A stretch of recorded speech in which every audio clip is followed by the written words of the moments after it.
En 2020, dans notre cher pays, des marches pacifiques sont réprimées dans le sang.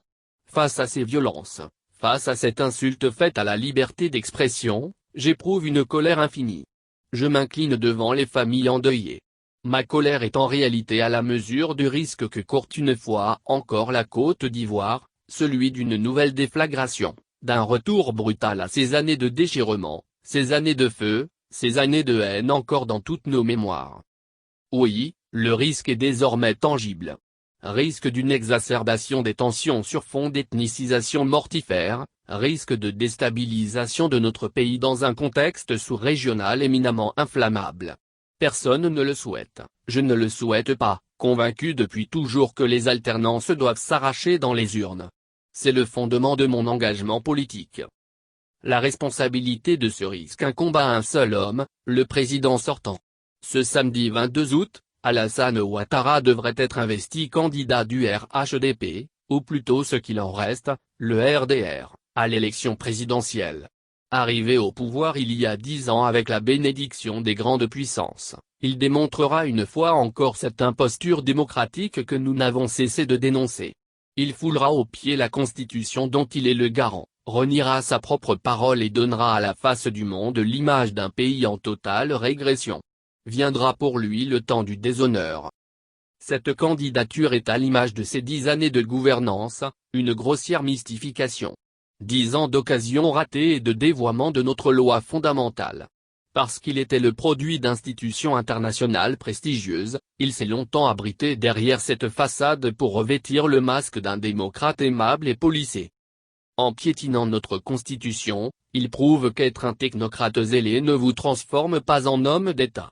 Le leadership nécessite des qualités d'âme qui impliquent de savoir effacer les intérêts d'un clan au profit de l'intérêt général. Le leadership, ce n'est pas l'exacerbation des différences, mais la construction de l'unité à travers la réconciliation. Le sort tragique réservé à Laurent Gbagbo, Charles Blé Goudé et tant d'autres nous a alertés dès l'origine sur la réalité de cette présidence. En 10 années de pouvoir, Alassane Ouattara n'a hélas rien appris. Il n'a pas appris qu'une candidature au pouvoir suprême ne peut s'inscrire dans une seule volonté de revanche ou dans la peur de lendemain qui déchante mais doit répondre à la volonté de servir.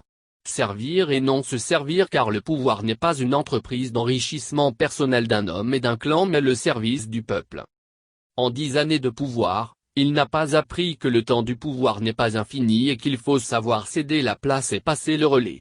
Il n'a pas appris qu'une élection peut se gagner ou se perdre et qu'elle doit se jouer sur le terrain des idées et des projets, en toute loyauté. Parce qu'il n'a pas su construire cette démocratie mature et exemplaire qu'il avait promise au monde, Alassane Ouattara semble aujourd'hui acculé, retranché dans une tour d'ivoire, prisonnier des siens. C'est pourquoi je demande solennellement aux grandes puissances qui l'applaudissaient le 5 mars dernier d'être à nos côtés pour contrer sa volonté de trucage, sa tentation de tripatouillage des opérations électorales. Nos compatriotes sont las de ces crises préélectorales, électorales, post-électorales récurrentes qui charrient leur lot de deuil et d'irrémédiables douleurs. Leur fatigue est immense, leur soif d'alternance aussi, une alternance tranquille au service d'une démocratie apaisée et inclusive.